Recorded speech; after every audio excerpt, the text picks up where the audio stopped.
Yo, what's up bro? Hello, welcome back to my channel Aan Azad. Salam sepak bola.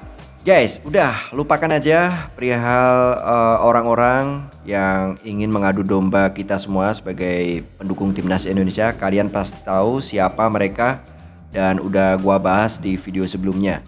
Dan selanjutnya, mari kita support dan dukung timnas Indonesia di round 3 pra Piala Dunia 2026 ya. Dan di video reaction kali ini ada kabar menarik soal Elkan Bagot ya. Kabar menariknya seperti apa? Makanya kalian semua yang nonton video ini ya, jangan pernah di skip ya, tonton sampai selesai. Oke, langsung aja kita simak bareng media yang bakal gua reaction. Kalian juga bisa ikutan reaction dengan cara apa? Dengan menuliskan opini kalian ya di kolom komentar di bawah ini. Oke, langsung aja kita lihat bareng guys.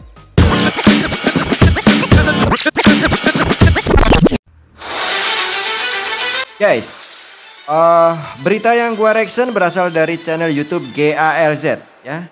Jangan lupa support channel gua dengan cara apa? Dengan cara tekan tombol subscribe, like dan share, dan jangan lupa juga tekan tombol loncengnya supaya kalian semua tidak ketinggalan seputar timnas Indonesia yang bakal gua reaction. Kami pasukan Garuda, bulu baja tamu kapolda, segelintir asa jadi langkah gagah berkobar. Sudah dulu segala drama nggak penting yang ada kaitannya sama AFF. Sebab kita masih punya misi penting di round 3 kualifikasi Piala Dunia 2026. Ya, pada bulan Maret 2025, Indonesia akan menjalani 2 pertandingan, yakni away ke Sydney, Australia, serta menjamu Bahrain di Jakarta. Tentu saja, agar minimal target 4 poin dari 2 pertandingan itu bisa didapat, skuad Garuda harus benar-benar menyiapkan semua, baik teknis maupun non-teknis dengan matang. Dan kita tahu setelah masa reses DPR kelar, maka Ole Rummenigge, Tim Geepens, ataupun Dion Marks akan segera disumpah. Khusus Ole, jelas ini adalah tambahan yang sangat positif mengingat kita tahu salah satu kekurangan timnas adalah ketiadaan sosok goal getter. Nah, di tengah penantian itu, ada kabar bagus dari Elkan Bagot. Yap, setelah beberapa kali dibekap cedera, akhirnya Elkan dikonfirmasi telah fit dan siap tampil.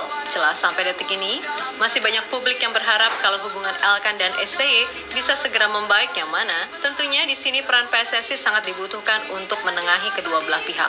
Karena bagaimanapun, keberadaan Elkan masih dibutuhkan terutama untuk duel-duel bola atas. Sedangkan kabar lainnya datang dari Tristan Guiar, di mana pemain yang sedang dipinjamkan Ajax ke PEC Zwolle itu, kabarnya juga udah mulai latihan ringan, serta diprediksi bisa pulih lebih cepat dari cedera lutut yang menimpanya. Hal yang kemudian cukup disambut lega, karena jika semua lancar, Tristan bisa main untuk Indonesia pada bulan Juni mendatang. Di satu sisi, Australia sendiri diketahui telah menyiapkan siasat khusus jauh-jauh hari untuk meladeni Indonesia, yang di laga versus Arab Saudi kemarin tampil menawan lewat skema counter pressingnya. Wow, menarik sekali ini guys ya. Elkan Bagot sudah sembuh dari cederanya. Semoga pihak PSSI mampu menjadi penengah ya. Masalah personal yang mungkin terjadi antara STY dengan Elkan Bagot ya. Karena gimana pun timnas Indonesia butuh Elkan Bagot. Dia punya sosok tubuh yang tinggi guys. Terlepas dari segala masalah yang ada, bagaimanapun Coach Shin beserta PSSI harus segera mempersiapkan tim untuk menyambut laga lanjutan di round 3. Emang terkesan masih lama, akan tetapi sejatinya persiapan terbaik emang harus dilakukan jauh-jauh hari. Yap, salah satu langkah yang harus diambil adalah tentu saja revitalisasi skuad. Dimana semua tahu kalau masih banyak hal yang harus dibenahi, kendati saat ini mampu duduk di posisi 3 klasemen sementara. Nah, kabar baiknya, 3 nama yakni Ole Rummenigge, Tim Geepens, dan Dion Marks kemungkinan akan langsung menjalani sumpah setelah masa reses DPR kelar.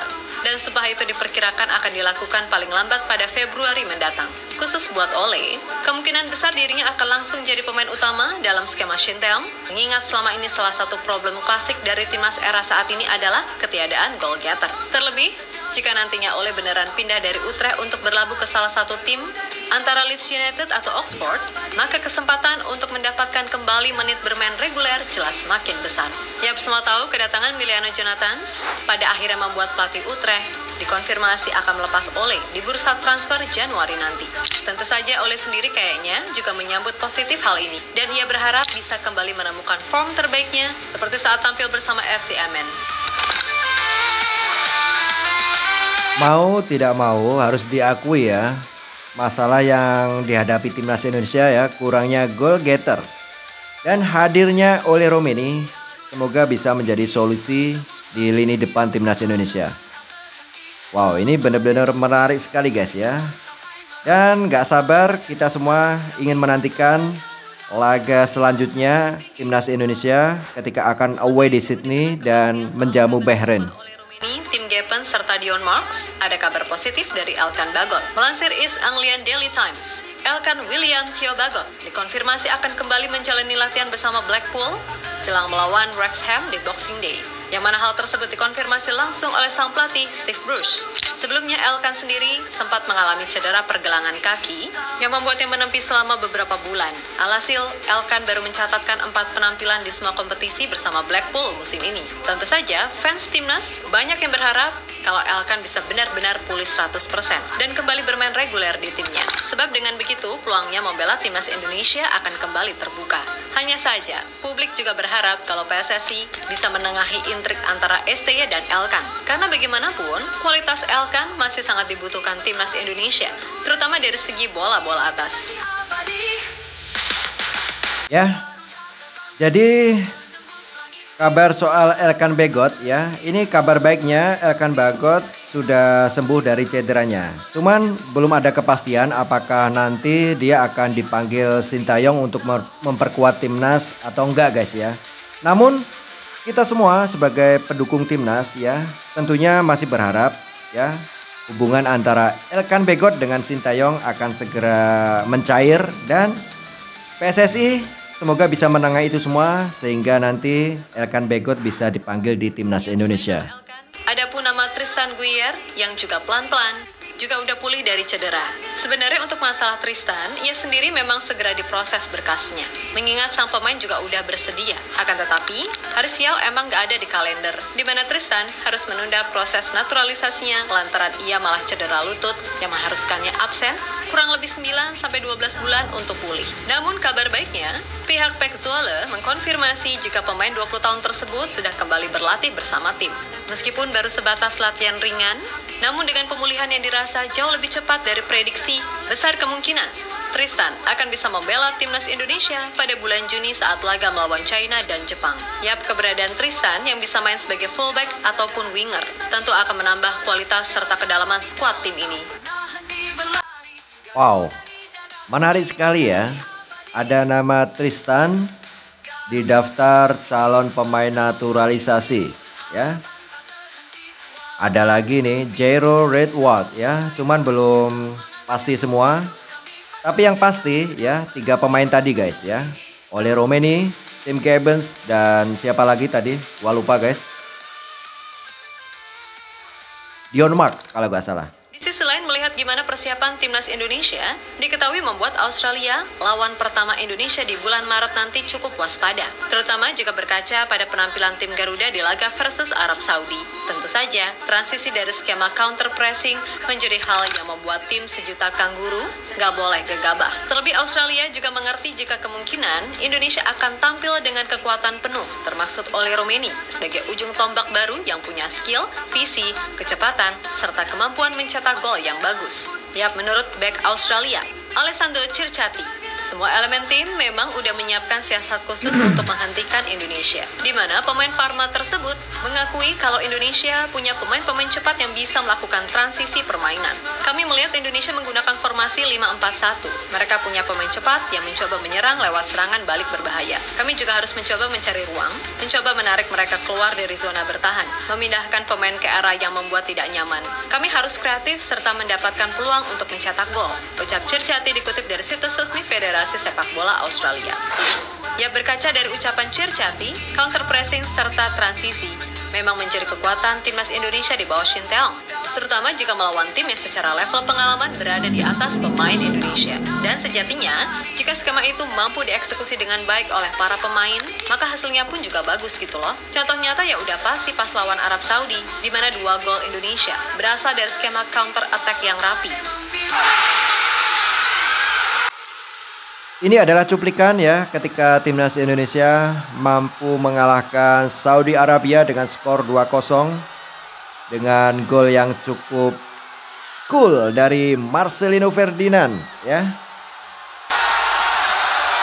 Semoga nanti ketika away di Sydney melawan Australia, Indonesia mampu mencuri poin ya.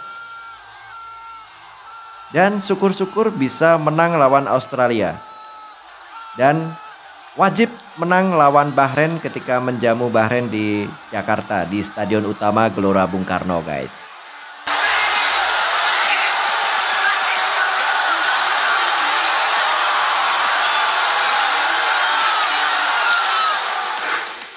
Yap, terlepas dari apapun, moga-moga aja sebelum Maret semua pemain yang dibutuhkan benar-benar tersedia. Sehingga pas Amin. waktu bermain, Indonesia bisa tampil dengan kekuatan penuh. Dan buat kita semua, ayo sama-sama kita jaga momentum ini. Jangan sampai semuanya berantakan gara-gara ulah mereka yang seolah cari panggung cuman karena gagal Piala AFF. Woi, ingat woi AFF. Woi, Walaupun kita juara ingat, 100 woi. kali sekalipun, gak banyak orang di dunia sana yang tahu. Tapi jika kita bisa lolos Piala Dunia, ya udah pasti nama Indonesia akan masuk dalam daftar sejarah baru. Lagi pula, Mimin jadi ingat sama ucapan Diego Michels, di mana dalam sebuah unggahan story, ia pernah berucap kalau di Indonesia, siapapun bisa jadi pandit, termaksud netizen. Yang penting pintar cari panggung sana-sini, dengan buat statement kontroversial tanpa dasar ilmu sepak bola. Maka bisa deh terkenal. Dan baru-baru ini dalam acara TV yang memang sering memanfaatkan situasi demi rating semata, yang justru semakin menimbulkan perpecahan di tengah berkembangnya sepak bola Indonesia di bawah asuhan STY dan era kepemimpinan Erick Thohir. Dan seperti biasa, statement yang keluar dari orang yang ngakunya pengamat sepak bola, macam Akmal Marhali dan Toel ini bikin sakit hati. Maaf aja nih, gimana bisa Akmal Marhali bisa mengatakan semua pencapaian timnas di bawah STY selama ini hanya sebuah hoki? Ya memang dalam sepak bola keberuntungan adalah hal yang nggak bisa dipisahkan. Tapi bukan berarti mereka-mereka yang terlibat seolah nggak bekerja keras, mengorbankan segalanya demi timnas Indonesia. Lagi pula, keberuntungan nggak akan lahir tanpa adanya kerja keras. Ingat Bung, kita bukan nabi yang bisa minta apapun sama Tuhan langsung dikabulkan. Jadi please ucapan Anda seolah-olah apa yang dilakukan semua pemain timnas yang bahkan sampai berdarah-darah berderai air mata, bisa-bisanya cuma disebut hoki. Lalu ada nih Bung Toel yang bilang harusnya STY malulah udah 5 tahun belum memberikan apa-apa. Lah di zaman Anda, PSSI disanksi FIFA, itu prestasi ya? Katanya naturalisasi salah lah. Terus selama ini sama pemain yang tanda kutip lokal itu timnas kita udah dapat apa? Piala kemerdekaan yang itu pun hasilnya giveaway dari timnas Libya U23 yang gak mau main di babak kedua. Maksudnya, ayolah ini momentum kita sedang bagus loh. Tapi kok seolah ini dimanfaatkan buat sekedar cari nama. Sekali lagi maaf banget Mimin bicara gini. Mimin cuma berharap kalau media-media yang peduli dan mau ikut andil memajukan sepak bola Indonesia, ya udah stop dan haram hukumnya ngasih panggung ke mereka-mereka yang cuma bikin situasi keruh. Fokus apa yang ada di depan kita. Gak usah pecah belah sana sini, kan gitu. So moga-moga aja kondisinya bisa kembali kondusif. Dan buat Pak Erick ataupun STY ataupun semua pemain serta pelatih gak usah terpengaruh. Evaluasi dan tetap bekerja keras sesuai track yang ada. Oke? Tetap semangat dan sukses selalu. Kita Garuda. Ya, nggak perlu gua bahas lagi karena di video sebelumnya udah gua tanggapi ya soal Bung Toel dan Akmal Marhali ya. Dan semoga PSSI, Sintayong dan kita semua pendukung timnas Indonesia tidak terpengaruh dengan statement-statement yang bodoh banget ya yang udah dilontarkan Toel dan kawan-kawan, guys. Intinya kita semua sebagai pendukung timnas Indonesia, mari kita bersatu support timnas Indonesia. Oke, itulah kabar berita yang udah gua reaction buat kalian semua pendukung timnas Indonesia dimanapun kalian berada. Tentunya yang masih waras dan yang tidak gampang termakan hasutan oleh Toel dan kawan-kawan, guys.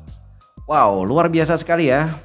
Semoga kabar Elkan Begot, terus Tristan dan proses naturalisasi oleh Romeni ya, ini menjadi angin segar buat kita semua sebagai pendukung timnas Indonesia dan menjadi motivasi dan semangat lagi untuk terus mendukung timnas Indonesia untuk tetap fokus ya, tujuan utama bisa ya kalau sesuai target PSSI ya minimal bisa masuk di ronde 4 ya. Tapi syukur-syukur ya ada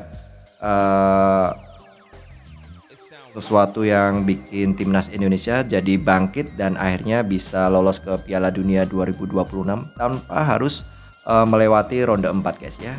Gak ada yang gak mungkin ini guys. Oke, terima kasih buat kalian semua yang udah nyimak video reaction ini sampai selesai ya.